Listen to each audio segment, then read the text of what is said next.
paz do Senhor seja com a igreja. Vamos ler no livro de Lamentações, capítulo 1, versículo 1. Também quero pedir as orações da igreja em favor do pastor Marco Antônio e a esposa, a irmã Cleide, que o próximo fim de semana estarão participando do congresso em Paraguaçu. Amém? Em nome do Senhor Jesus Cristo.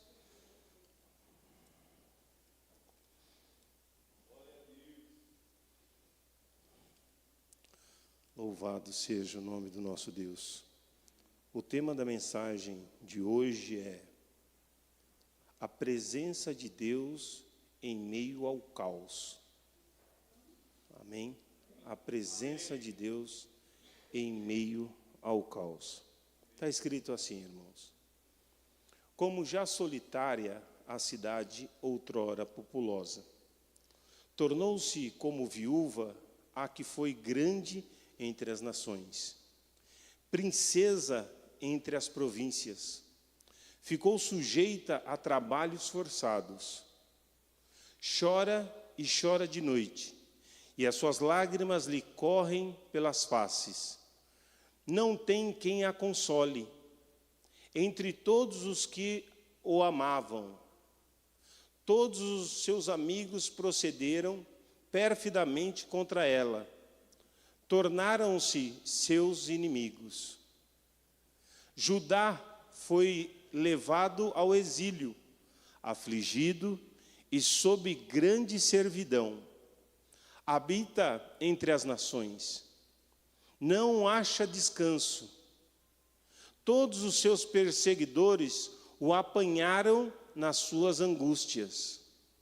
Os caminhos de Sião estão de luto, porque não há quem venha à reunião solene. Todas as suas portas estão desoladas. Os seus sacerdotes gemem, as suas virgens estão tristes, e ela mesma se acha em amargura. Os seus adversários triunfam, os seus inimigos prosperam, porque o Senhor a afligiu, por causa da multidão das suas prevaricações. Os seus filhinhos tiveram de ir para o exílio, na frente do adversário. Podemos assentar. Nós lemos aqui o livro de Lamentações, e esse livro ele foi escrito por um profeta por nome Jeremias. E Jeremias, nesse momento, estava, através desse livro que tem 5 capítulos, ele estava poetando, ele estava escrevendo poesias. E desse livro são 5 capítulos, através de poesias. E aqui ele estava lamentando a situação do povo de Judá, a princípio. Ou seja, primeiro, como Deus chamou a Jeremias, Deus chamou ele e Jeremias respondeu: Senhor, eu não passo de uma criança, não estou preparado para esse trabalho. E Deus falou assim: olha, Jeremias, não fala que não passa de uma criança, porque eu colocarei palavra na sua boca. Eu é que vou trabalhar através da sua vida. E nós vemos isso já nos capítulos iniciais do livro de Jeremias. E Jeremias aqui estava falando a respeito da cidade desolada de Judá. A cidade estava totalmente destruída. A cidade estava totalmente derrubada. Por que essa cidade estava derrubada? Diz aqui a Sagrada Escritura do que nós lemos, que o povo estava prevaricando os mandamentos de Deus. E diante disso, Deus permitiu que o caos viesse até aquela cidade. Deus que abençoe, obrigado. Deus permitiu que o caos viesse até a cidade de Judá. Então, muitas vezes, nós achamos que os transtornos, as batalhas, as lutas, os terremotos, os avalanches, o caos que pode acontecer na cidade, muitas vezes, achamos que é falta de Deus. E muitas vezes não é. Às vezes foi Deus que permitiu que acontecesse o caos para que aqueles pudessem se despertar dos mandamentos de Deus. E aqui Judá estava prevaricando essa palavra, estava prevaricando os mandamentos de Deus, Deus permitiu. E Deus permitiu que o povo da Babilônia, através do seu rei Nabucodonosor, viesse até Judá e desolasse aquela cidade. E pegasse na sua grande maioria todos os seus líderes, os mais jovens e os mais sábios, e levassem para aquela cidade como exilado, como preso. E ali eles viveram dias difíceis. Por isso que, há uns dias atrás, nós ouvimos uma palavra ministrada através do pastor Nelson, pregando da seguinte forma: há tempo para todas as coisas debaixo do céu. Há tempo de chorar e há tempo de rir. Há tempo de bonança e há tempo de escassez. E isso estavam vivendo o povo de Judá, o tempo de escassez, o tempo do choro. Mas Deus não os desamparou, mesmo eles indo como cativos, como presos para aquela outra cidade, vivendo ali através de um novo costume esse totalmente diferente aos olhos do nosso Deus. Mas Deus esteve com ele em todo o tempo. Então entenda o seguinte: muitas vezes o que nós estamos vivendo hoje é permissão de Deus. Nem sempre foi o adversário das nossas almas que provocou isso. Não, Deus permitiu. Para que nós despertássemos de como estamos vivendo. E como deveríamos viver, ou como devemos viver na presença do Altíssimo. E ali aquele povo foi. Mas mesmo vivendo ali na Babilônia, mesmo vivendo em cativeiro, nós ouvimos uma outra mensagem pelo pastor Marco Antônio falando da seguinte forma: olha, janelas de oportunidade. E ali nós vemos os servos de Deus tendo algumas oportunidades naquele lugar. Quais oportunidades tiveram? Chamaram os mais sábios, para que eles estivessem preparados para se apresentar junto ao rei. E ali estava Ananias, Misael e Azarias. E Daniel. O rei quer que vocês comam das iguarias do rei, do melhor que tem aqui nesse lugar, para que ele usufrua do conhecimento de vocês. Mas eles não aceitaram. Ou seja, eles aceitaram a janela que abriu para eles estarem se preparando e apresentar ao rei. Mas eles não aceitaram a janela que se abriu para eles estarem vivendo uma mordomia do rei. Ou seja, o Senhor nosso Deus muitas vezes nos permite vivermos circunstâncias boas para cada um de nós, mas que nós não deixemos a presença de Deus mesmo aonde nós estivermos. No entanto, a palavra de Deus nos mostra que eles não aceitaram, eles obedeciam aos reis, porém, eles não abriram mão da promessa de Deus. Ananias, Misael e Azarias, foi colocados o nome deles de Sadraque, Mesaque e Abednego, que são deuses babilônicos. E ali, eles, vivendo na obediência a Deus, confrontaram o rei. E aonde eles foram parar? Dentro da fornalha. Já estava exilado, já estava no cativo, já estavam presos. Mas eles não abriram mão da obediência a Deus. E aí eles foram mandados para o cativo, foram mandados para a fornalha.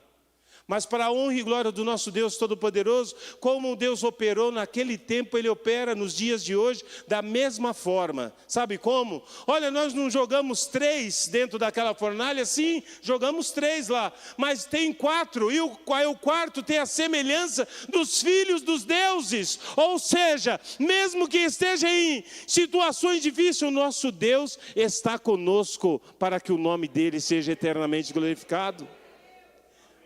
O que o Senhor Deus te deu é para que você usufrua nesse mundo, mas não abra mão da oportunidade de servir a um Deus Todo-Poderoso. O bom emprego, a boa casa, a boa vida, a circunstância que Deus tem te dado, aproveite dela, mas não perca a oportunidade de servir ao Rei dos Reis. Diante dessa mesma circunstância, nós vemos um homem por nome Daniel.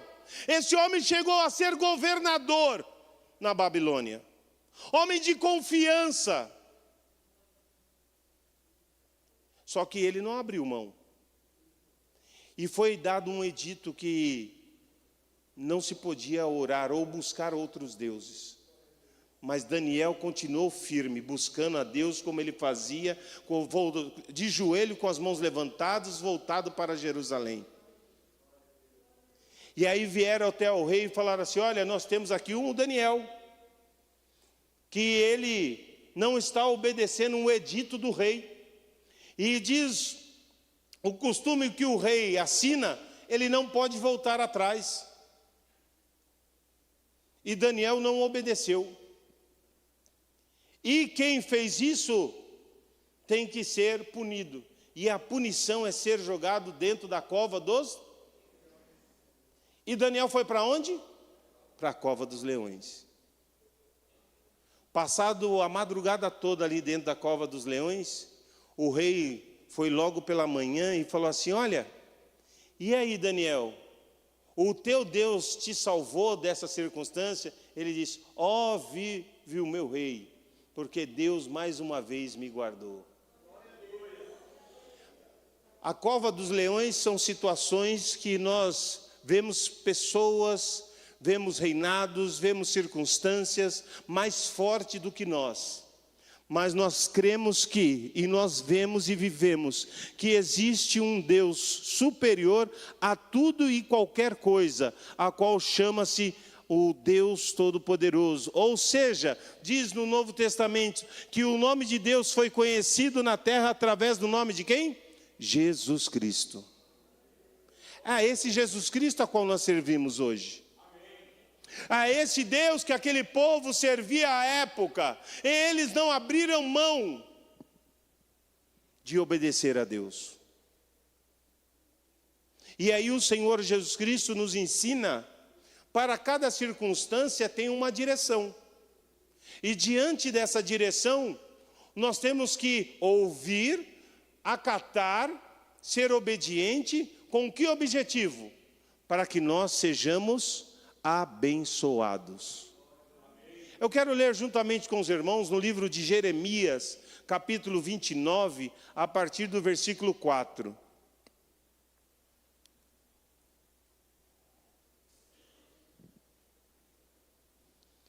Atentamos para o que Deus, utilizando-se do seu profeta Jeremias, falou ao povo cativo, ou seja, ao povo preso.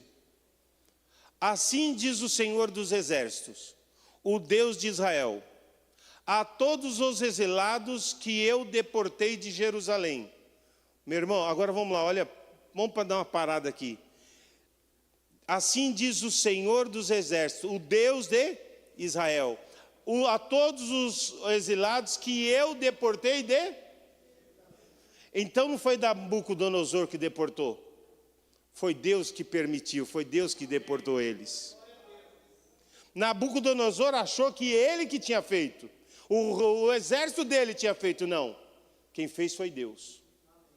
E aí continua dizendo assim: deportei de Jerusalém para a Babilônia. Edificai casas e habitai nelas. Plantai pomares e comei o seu fruto. Tomai esposa e gerai filhos e filhas. Tomai esposas para os vossos filhos.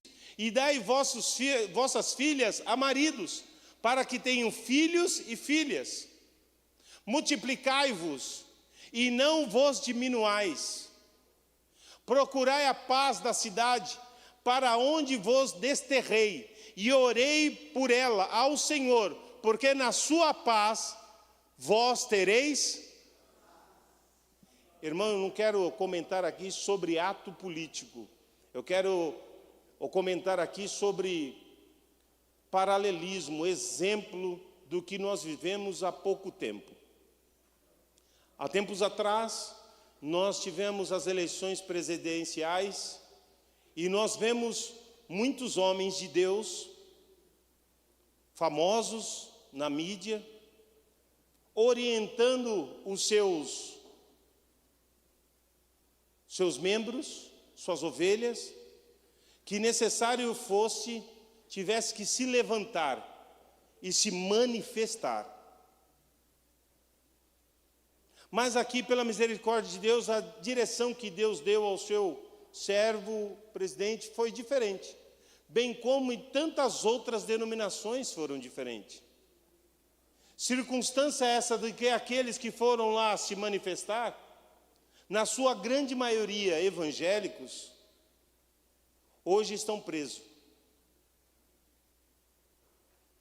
O que o Senhor Jesus Cristo está nos ensinando aqui, que mesmo ao meio do caos que nós vivemos, Deus estará com a sua igreja. Não precisa se manifestar, somente obedeça. Nada acontece se não for a permissão desse Deus Todo-Poderoso. Está difícil, ou está fácil, ou está na bonança, ou está na escassez, o nosso Deus Todo-Poderoso está guardando os seus servos. Porque nós vemos homens e mulheres que estão lá, cumprindo uma pena de, no mínimo, até agora 2 anos e meio presos, longe dos seus familiares, longe dos seus entes queridos. E aonde estão aquelas pessoas que tanto incitaram? As pessoas tão famosas, aonde estão? Qual deles foram presos? Qual deles estão distante das suas famílias? Persuadiram o povo, mas eles não estavam lá.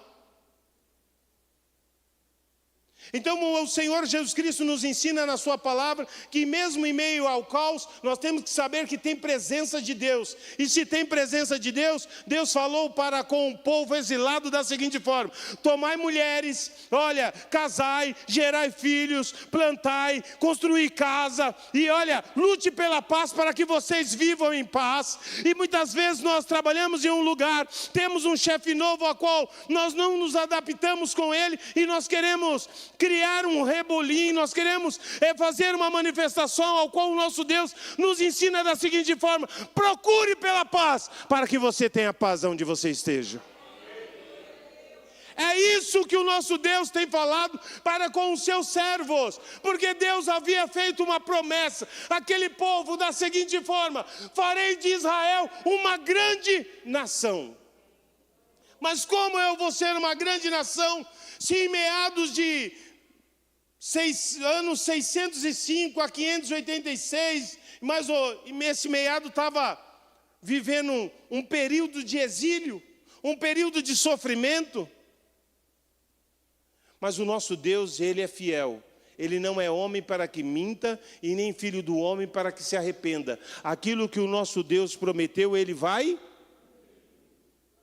E por que nós queremos muitas vezes solucionarmos aos nossos próprios olhos, aos nossos próprios gênios? Mas foi Deus que falou assim: olha, procura só pela paz. Viva o dia melhor da sua casa. Viva o dia melhor lá na empresa onde você está. Viva o dia melhor, os amados irmãos aí que estão lá na JCVV. Para que eu vou ficar brigando com A, com B, com C? Não, eu quero procurar paz, eu quero viver em paz. E se você procurar pela paz, a paz de Deus vai estar naquele lugar. Agora, quem procura guerra, quem procura manifestação, quem procura motim, vai ter o quê? Guerra, desgraça. Então, muitas vezes, dentro do nosso próprio lar, nós precisamos procurar por paz. Nós precisamos ter calma, nós precisamos ter paciência, nós precisamos ser longânimos, nós precisamos ser benignos. Da mesma forma que Deus tratou com o seu povo lá nos 70 anos do período de exílio, Deus está tratando conosco aqui hoje também. E o nosso Deus, Ele quer que todos se salvem, que ninguém se perca, ninguém morra ao meio do caminho. Mas necessário é que nós ouvimos a sua voz. Deixa Deus falar conosco, que nós cresçamos espiritualmente, saibamos o que realmente Deus quer para cada um de nós. E dá tempo ao tempo, como foi comentado aqui, a mensagem foi comentada da seguinte forma: espere o tempo. Mas, Senhor, esse tempo está doloroso. A mulher do fluxo de sangue esperou 12 anos. Tem gente esperando há muitos anos, mas o Deus Todo-Poderoso está contigo. Aquele povo esperou 70 anos. E nós ouvimos outra mensagem aqui, Deus falando para com a sua igreja. Através do presbítero Cleito, Deus falou assim, que nós não olhemos para trás. Senhor, aquele tempo que eu vivia, bom era aquele tempo que eu vivia. Agora o tempo que eu estou vivendo, só Deus para ter misericórdia. Bom era aquele momento que eu andava com tal pessoa. Agora, Deus está falando para com você, aquele tempo já foi, viu? Acabou. Agora o tempo que Deus está te dando é hoje. É esse tempo. Se é tempo de choro, se é tempo de dor, se é tempo de luta, se é tempo de tristeza, é o tempo. Você vai precisar, eu vou precisar, nós vamos precisar viver esse tempo também.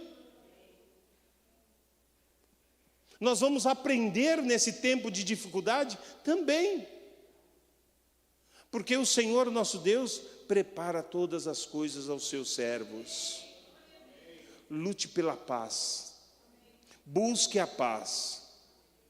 Ame a paz, viva pela paz, para que o nome do Senhor Jesus Cristo seja glorificado e no seu tempo oportuno nós esperemos a concretização da nossa vitória.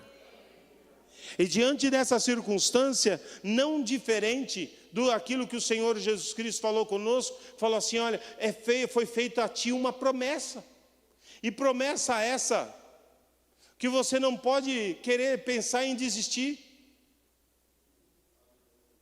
Porque Deus não é homem para que minta, e nem filho do homem para que se arrependa. Ele não prometeu? E por que você quer parar?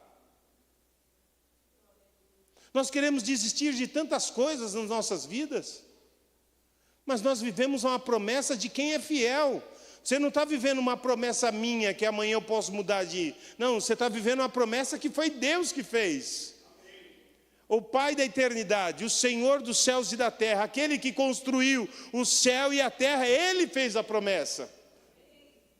E se Ele fez a promessa, eu vou permanecer. Se eu vou estar chorando, eu vou permanecer, porque eu sei que o meu Redentor vive. Quando eu era criança, os irmãos cantavam um cântico que agora eu entendo com um pouco mais de facilidade.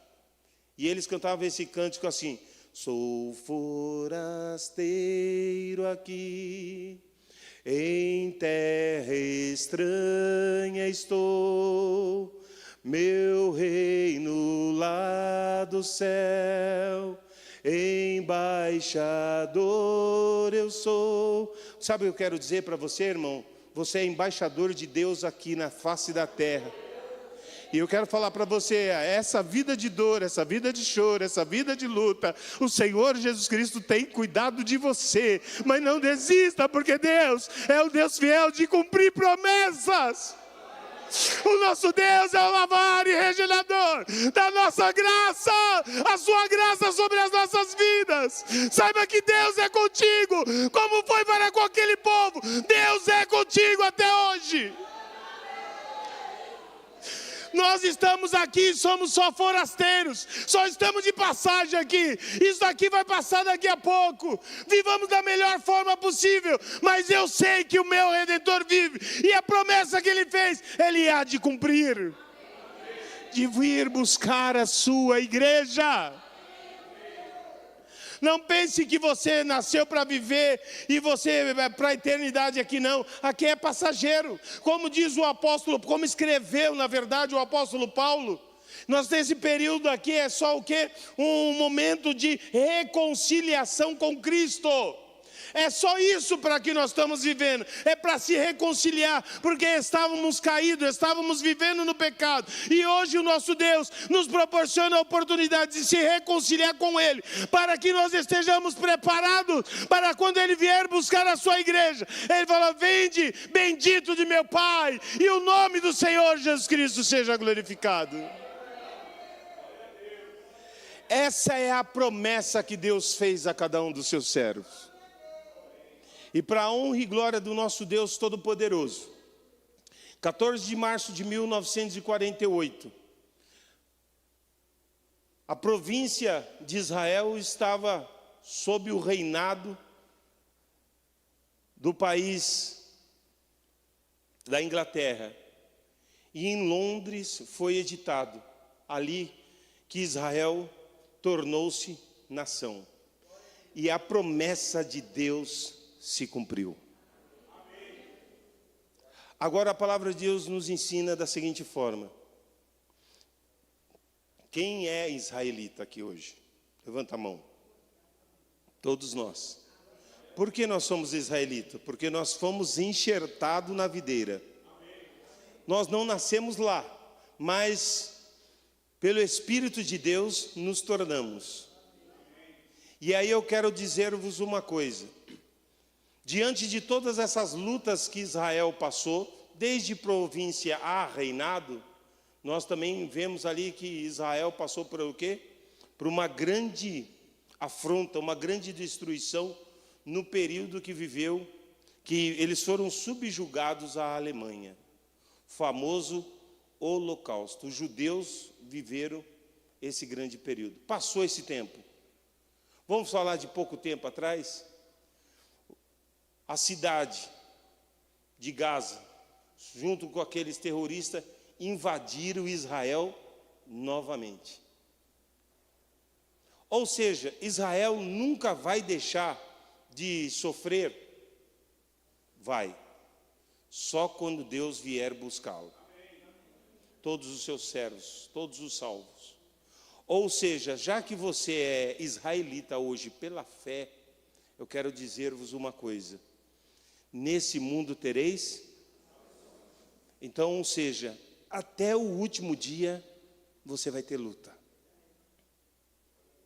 Até o último dia você vai viver em batalha. Mas o nosso Deus Todo-Poderoso permanece com você em todo o tempo. Deus continua te guardando. Deus continua te livrando. Deus cura. Nosso Deus fala assim, ó, Ele é o bálsamo é o meu remédio. O nosso Deus nos ensina assim, Ele afofa a cama. Diante de todas essas circunstâncias, saiba que o nosso Deus tem preparado a cada um de nós para vivermos com Ele a eternidade. Mas para chegarmos até lá, tem um período de dor, tem um período de sofrimento. E saiba que até a vinda de Cristo, nós vamos estar vivendo em luta. Nós vamos estar vivendo em dores. Mas Deus afofa a cama, Deus cura, Deus liberta, Deus transforma, mas permanece firme aí. Não é ser pessimista, vai vir outra luta, mas Deus vai continuar com você.